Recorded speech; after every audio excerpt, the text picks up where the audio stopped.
Goeiedag aan julle, ons aanlyn gemeente. Wat 'n wonderlike begin van 2026. Dit is so lekker om te sien hoe baie van julle reeds saam lees met ons oomblik in die woord, 1 jaar Bybel. Die getuienisse stroom in en ons hoor hoe God se woord elke dag nuwe lewe bring in huise, families en harte. Hou aan lees, hou aan luister. Die Here is besig om iets besonders te doen. En terwyl ons saam deur die Bybel lees, gaan hierdie reeks jou help om die mense van die skrif beter te verstaan en God se hart vir jou selfs duideliker te sien. So sit terug, maak jou hart oop en geniet hierdie diens in ons nuwe reeks. Mag die woord vandag helder tot ons spreek en mag die Heilige Gees jou geloofslewe versterk. Geniet die woord wat nou volg.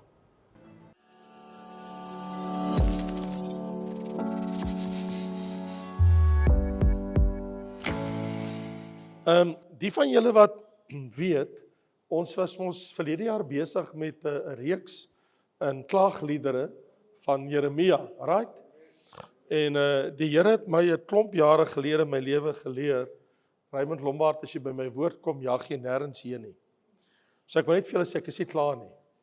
So jy moet asseblief jou Bybel gaan oopmaak, maar ek is klaar vanaand met klaagliedere 3. Ons is almal daar, het net 5 hoofstukke. So as jy wil klaar, hou vas. So kom ons lees klaagliedere hoofstuk 3 en die laaste gedeelte, want dis die gedeelte ek nog nie behandel het nie, vers 55 tot vers 66.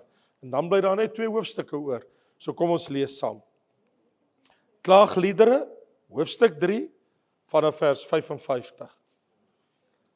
Ek roep U naam aan, Here, uit die onderste kuil. U hoor my stem, verberg U oor nie vir my ontboeseming, vir my hulp geroep nie. U kom nader die dag as ek U aanroep. U sê, wees nie bevrees nie. U Here, verdedig my regsaak. U verlos my lewe. U sien, Here, my verdrukking, verskaf my tog reg. U sien al hulle wraaksug, al hulle planne teen my. U hoor hulle smaatrede, Here, al hulle planne teen my. Die lippe van my teestanders en hulle bedenksels die hele dag teen my. Aanskou tog hulle sit en hulle opstaan. Ek is hulle spotlied. U sal hulle vergeld vir wat hulle gedoen het, Here. U sal hulle gee verblinding van hart. U vervloeking oor hulle. U sal hulle in toorn vervolg en hulle verdelg van onder die hemel van die Here uit. Klink of Jeremia geen tyd het vir sy vyande nie, right? Kom ons bid saam. Vader, ook hierdie woord het U vir ons gegee, soos enige ander plek in die skrif. Wil vanaand bid, maak hierdie gedeelte in die woord vir ons so lewend en so werklik, soos wat dit nog nooit van tevore in ons lewe was nie.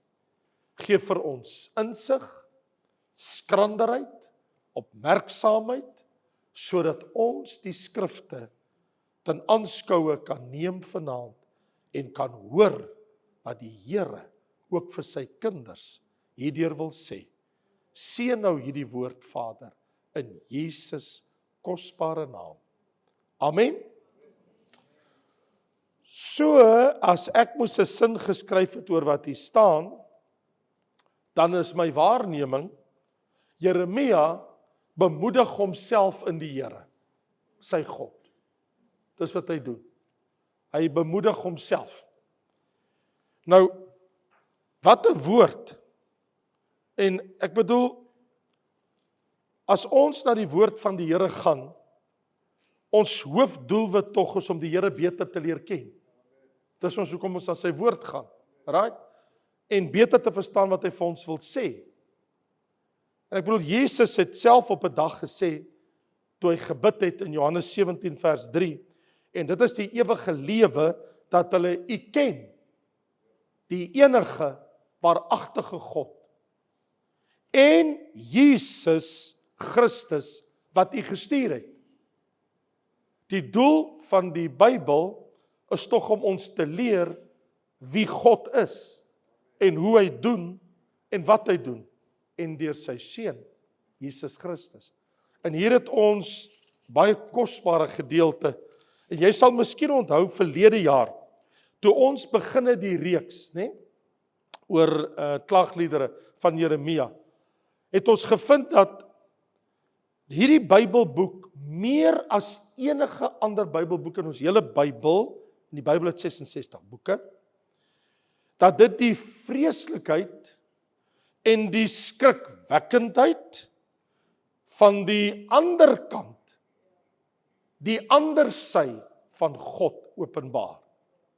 Die van julle wat nou keurig deur die reeks kom, het sal verstaan, dis wat ons reeds aangeneem en kon gesien het in die Bybel.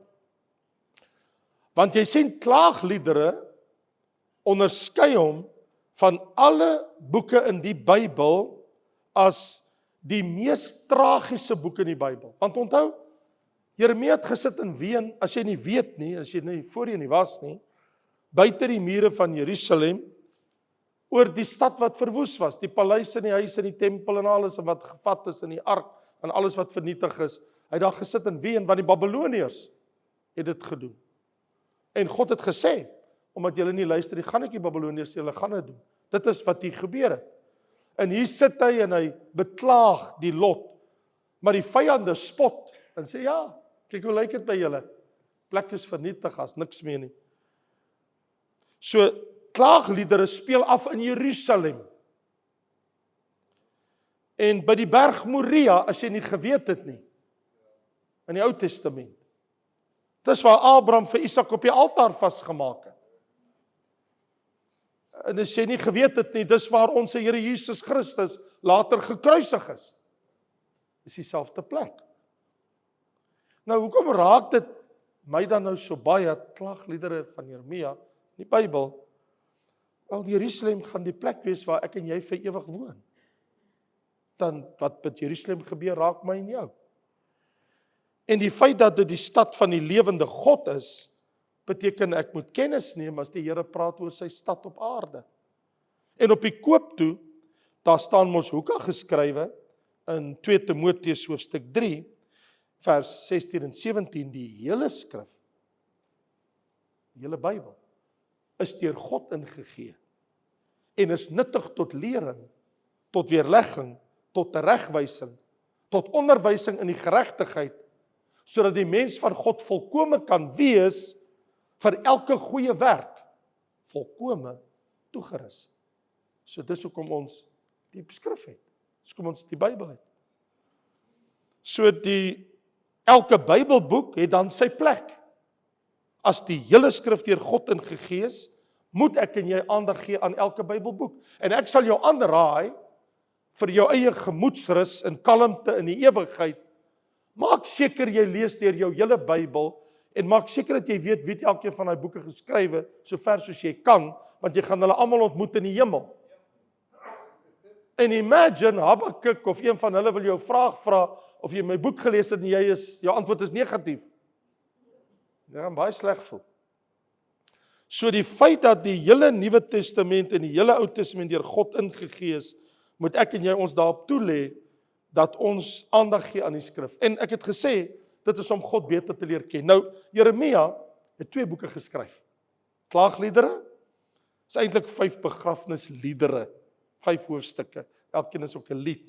Israel het so geleer om dit te sing as begrafnisliedere.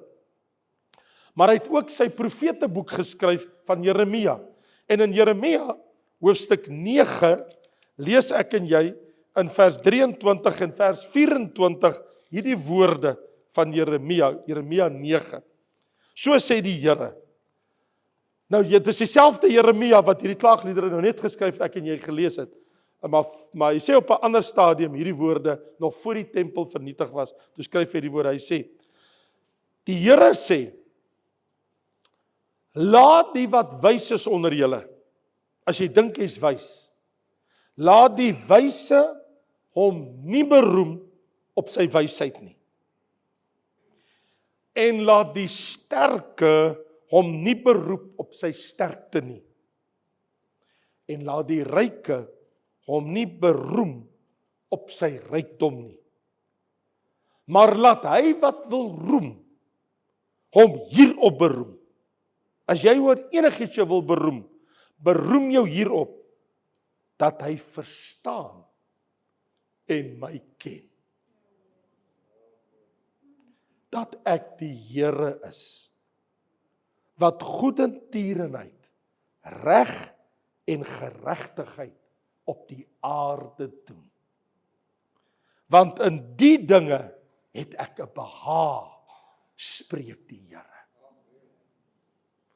As hy hom wil beroem, beroem jou daarop, dat jy die Here ken. Daarin het ek 'n behaag. Ken die Here. So, waarin roem jy? Waarin roem ek?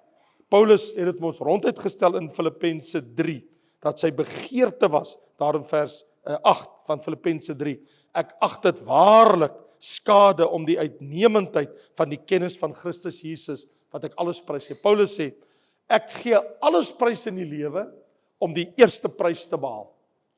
En die grootste prys is, om Jesus Christus te ken. Dis die grootste prys. Hy sê, en in hom gevind te word, nie met my geregtigheid, maar die geregtigheid wat in hom is, sodat ek voor God kan staan. Hy sê, sodat ek hom kan ken.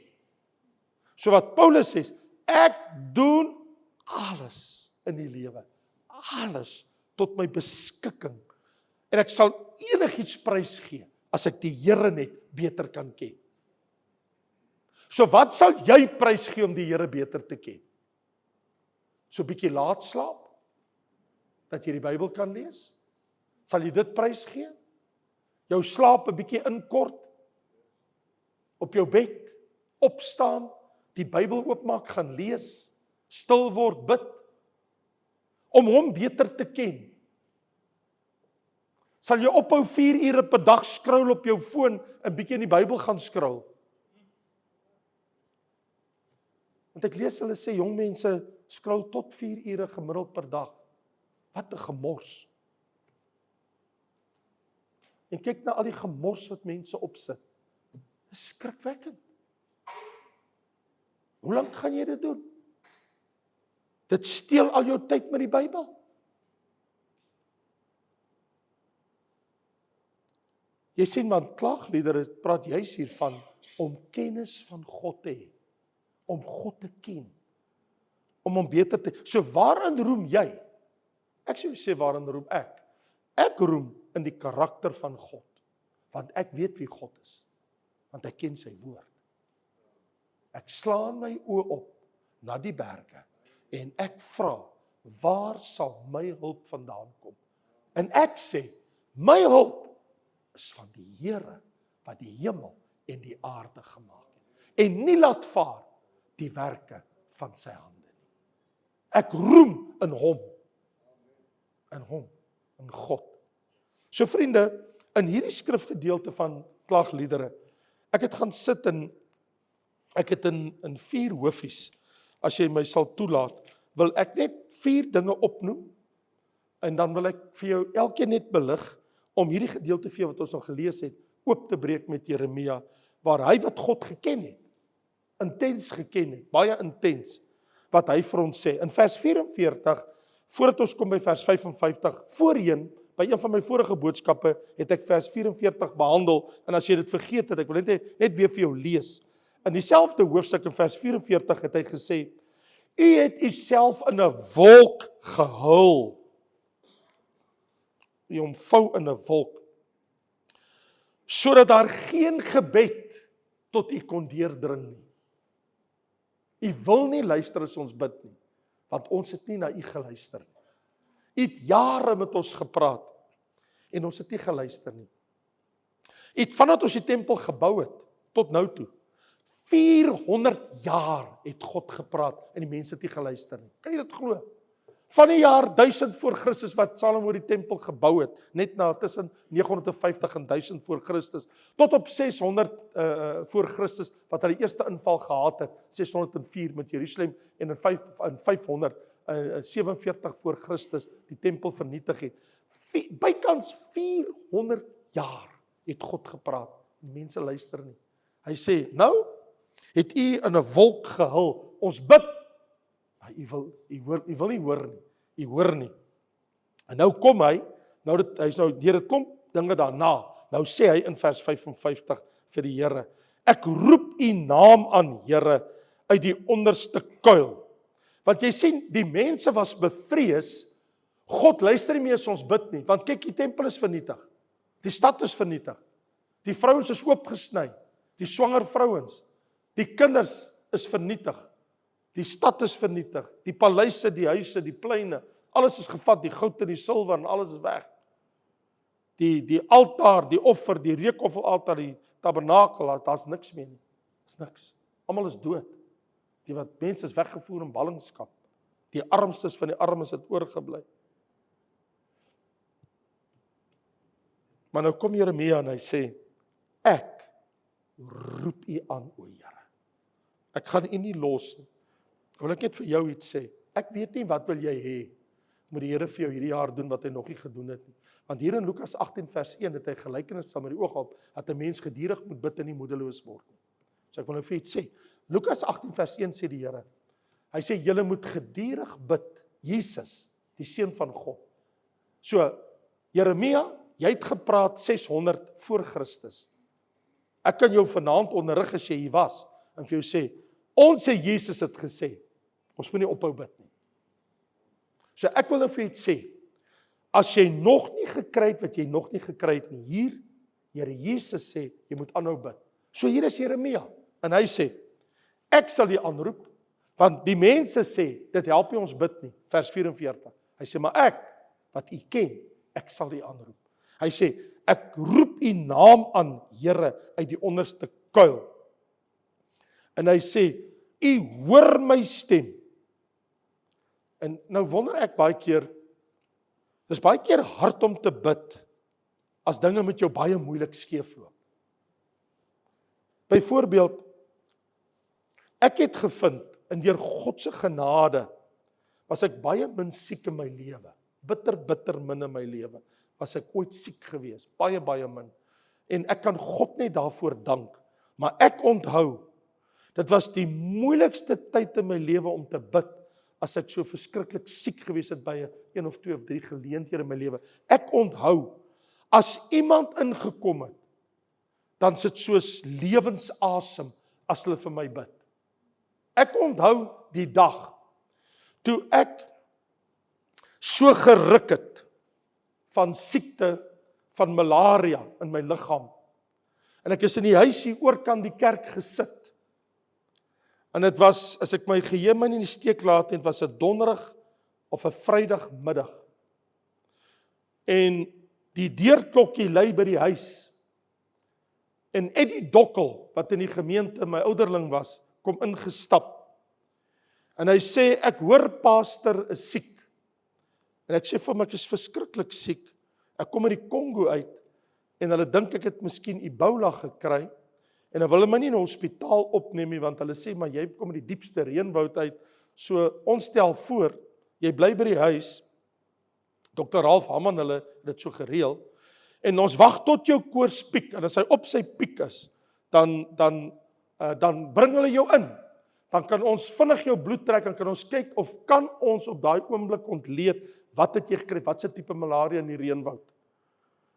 En ek het vir 10 dae deur die reënwoude van die Kongo, Kisangani, Kinshasa, Mbuji-Mayi, Goma, Butembo, Beni, ek het gereis en bedien vir 10 dae, groot konferensies, tot 13.000 mense gepreek, vir skares van tot 13.000 in die reënwoud. Maar toe het ek siek geword aan malaria, en ek het begin voel, ek kry koors op pad in die vliegtuig huis toe. En ek is so siek tot die dood toe, ek kan nie bid nie. Ek was so siek, ek wens net iemand wil vir my bid. En Eddie Dokkel kom en ek sit daar in my bed, En nou wil ek nie, hy moet in die kamer inkom nie, en ek sê vir my vrou, ek sal opstaan en ek sal na my studeerkamer toe gaan. Sy moet wag. En ek staan op, en ek trek my aan, en ek het 'n kombers om my, maar ek ruk so van die koors. En ek stap tot in my studeerkamer, ek gaan plons so op die stoel, en ek kyk so vir hom. En hy sê vir my, pastor, lyk nie goed nie. Ek sê nie, ek voel ook nie goed nie.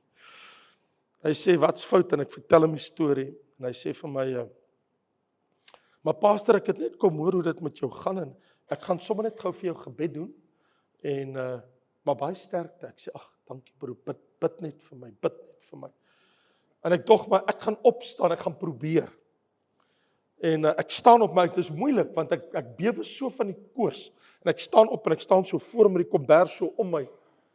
En hy begin bid, en hy sê, Vader, in die naam van Jesus, bid ek. En soos hy begin bid, gryp ek hom in sy arm, en ek sê, Eddie, stop het. Hy sê, wat? Ek sê, ek is gesond. Toe is ek volmaak genees. Geen koors nie. Hy kyk my so, hy sê, pastor, jy grap seker. Ek sê, jy's maar dog ek klap hom. Ek het gevoel, ek was op daai oomblik, ek was kwaad. Ek dog maar, jy dan geen geloof gehad toe jy gebid het nie. En ek gryp hom so in sy arm. Ek sê, ek is gesond, man. Hoor wat ek vir jou sê, die Here het my genees. Just, ek gooi alles van my af. En tot vandag toe, dis 29,5 jaar, nooit weer, ooit weer malaria gekry, in 54 lande van die wêreld. So ek sê vir jou, ek weet wat dit is, wanneer jy voel, ek kan nie vir myself bid nie. Ek was ook daar. Maar laat iemand dan kontak, 'n kind van die Here, 'n pastoor of 'n gelowige of 'n ander kind van die Here, en sê, kom bid vir my. Dis wat hy sê. Ek roep u aan. Nou, hoekom sê ek dit vir jou? Want ek wil 'n punt bewys. Pray hardest when it's the hardest to pray. Dis wat ek dit vir jou vertel het. Ek het geleer in my lewe van 43 jaar in die bediening, pray hardest when it is the hardest to pray.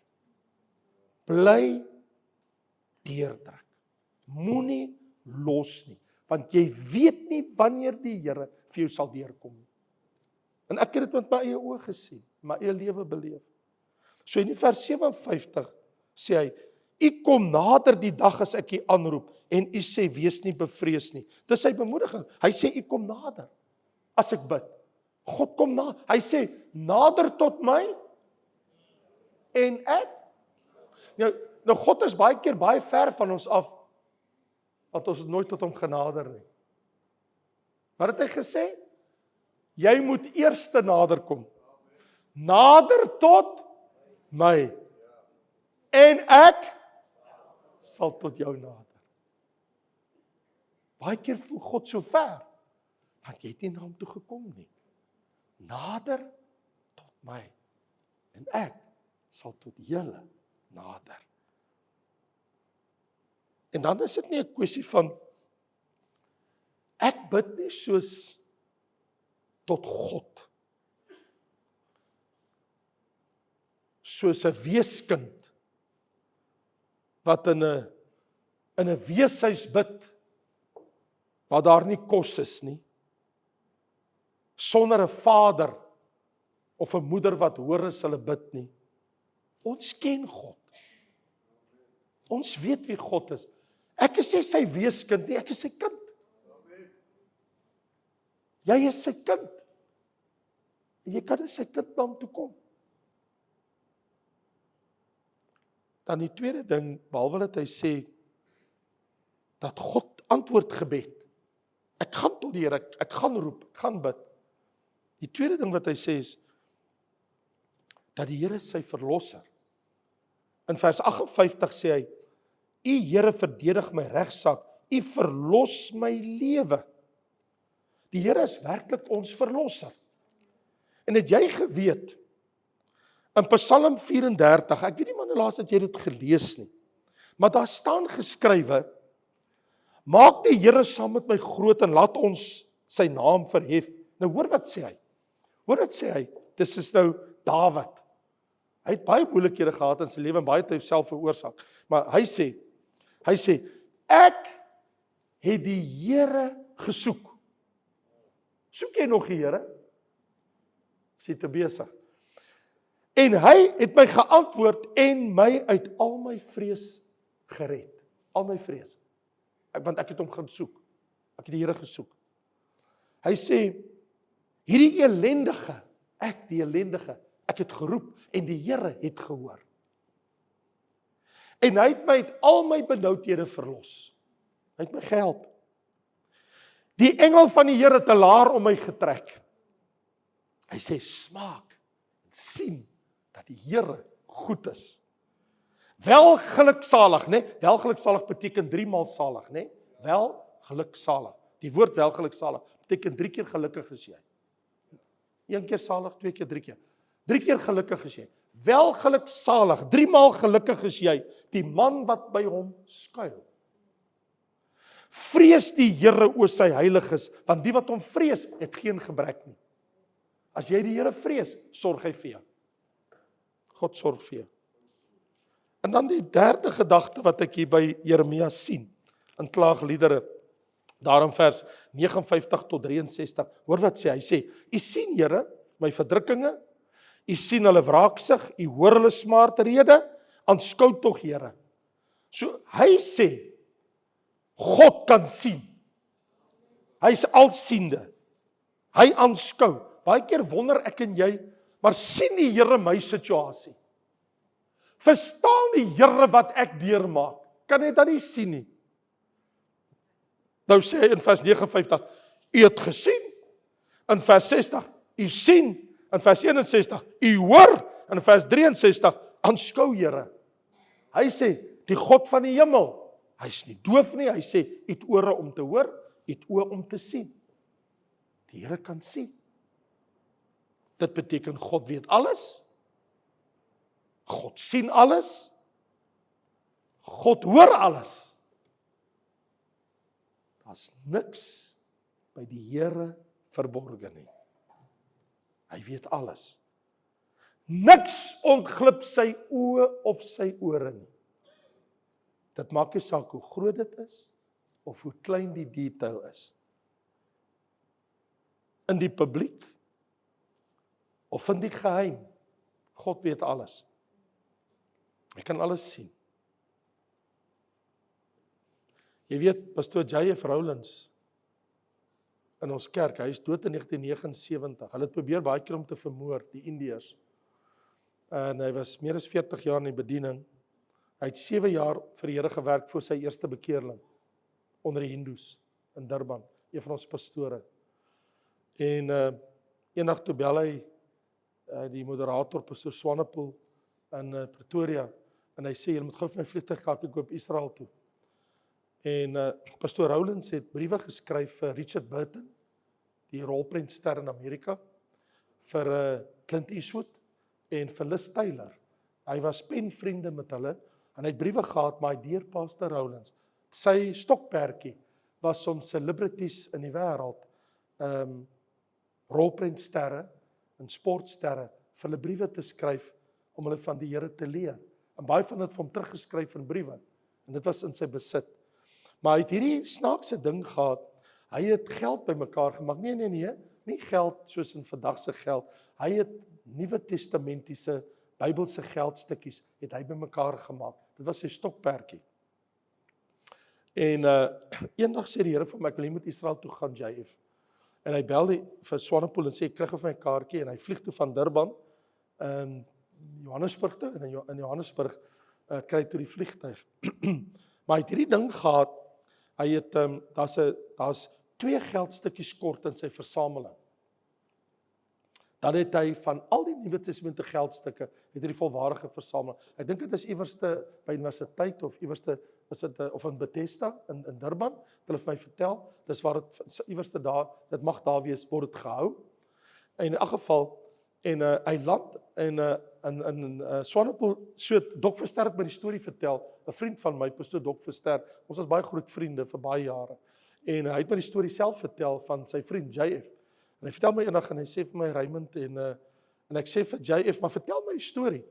Hy sê nee, toe hy land in, hy weet nie hoekom nie, land in Tel Aviv. En toe hy land, toe sê hy vir die Here, nou wat nou? Die Here sê kry vir jou hotelletjie. En hy bespreek vir my hotelletjie en die volgende sê vir die Here, nou wat maak ek hier? Die Here sê take a walk. Geniet dit. Dit mos lekker, jy's in Israel. Enjoy it. Hy sê hy stap in die straat af. En toe hy so end weggestap het, toe sê hy maar jong, die klomp Arabiere verskree mekaar en hulle skel mekaar en dit gaan rof daar.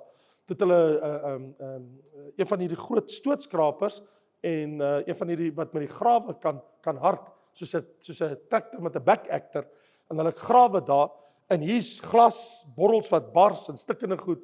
Hy sê hy gaan staan so tussen en te kyk, maar wat gaan hier aan? Hy sê so 'n klein Arabier buik af en hy tel so op en in die stof tel hy so iets op van die coins en hy sê vir hom, vat dit vir jou. Toe's dit die 2 van sy versameling wat hy gekort het. Now you go and check history. Dit het gebeur.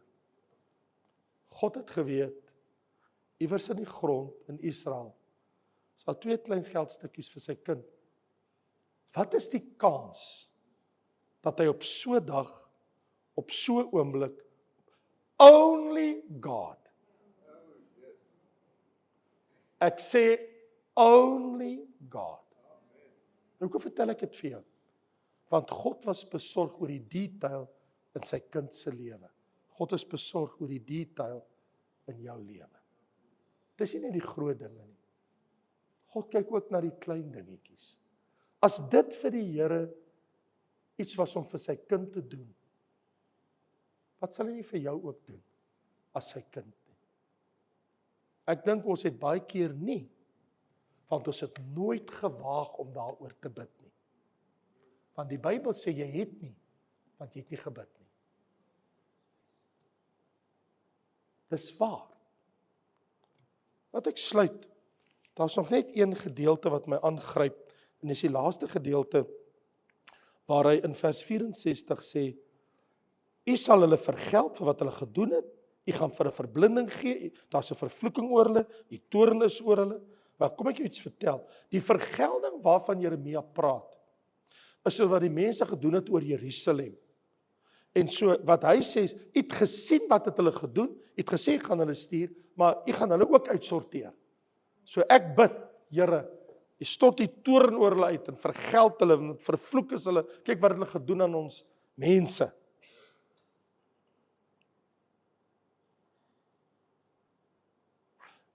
Die Nuwe Testament leer vir my, ek moet nie so praat nie.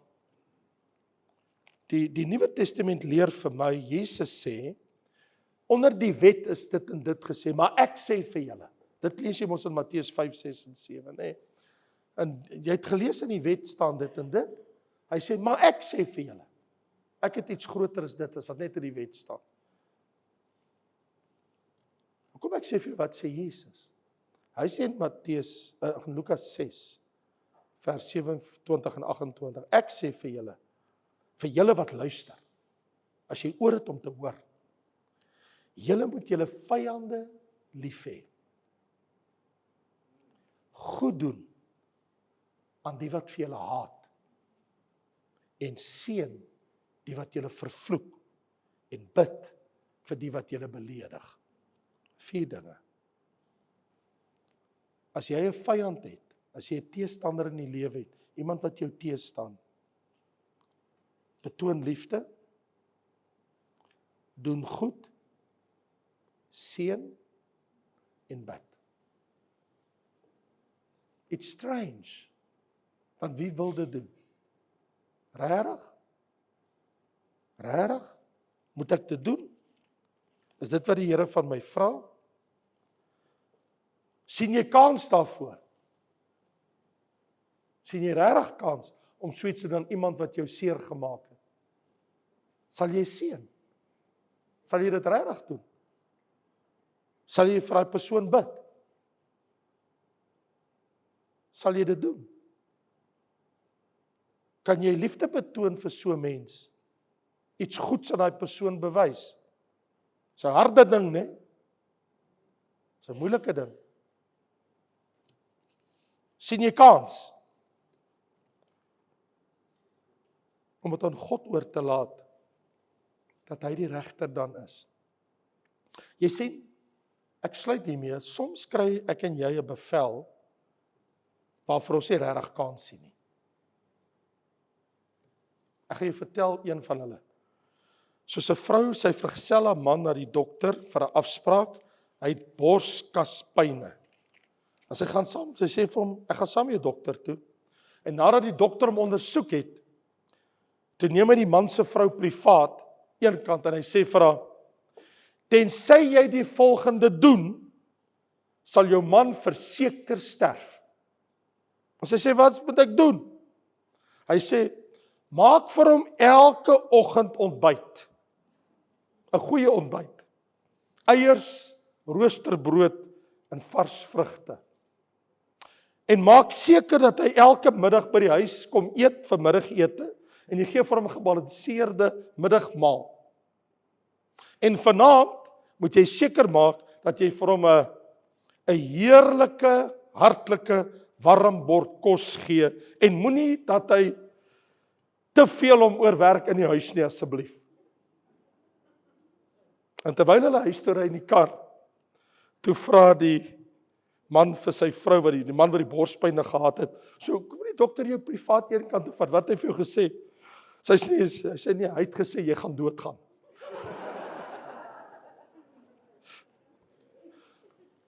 Want sy het besluit, ek gaan dit nie doen nie. Ek gaan nie om wat die dokter sê, maar dit, I'll never do that.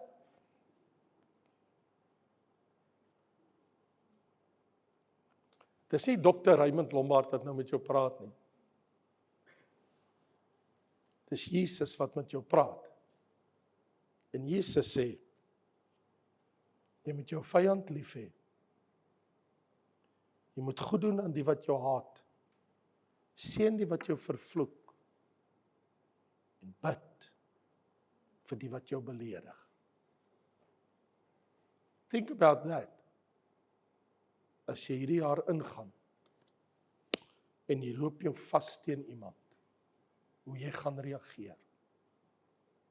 Nie soos Jeremia wat sê stenig hulle, Here. Kill them, Lord. Ek verstaan. Dis die Babiloniërs wat dit aan Israel gedoen het. Maar ons is nie die Babiloniërs nie.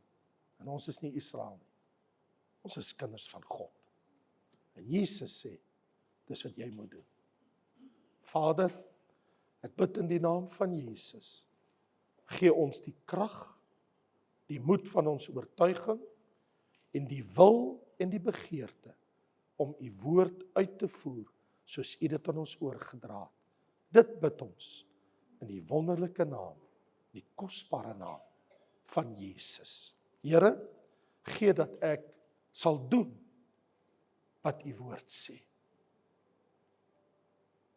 Dat ek sal seën, sal bid, sal lief hê, en sal goed doen.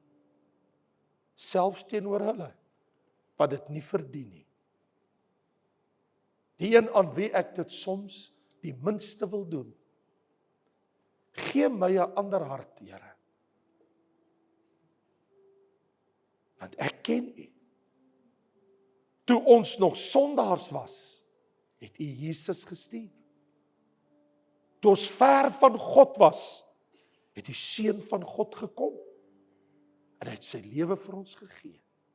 Dankie, Here. Dankie, Jesus. Waarlik waar, Here, dat ek minder sal word, en dat u in my meer sal word. Dit bid ek, Vader, in die naam van Jesus. En al sy kinders sê, Amen.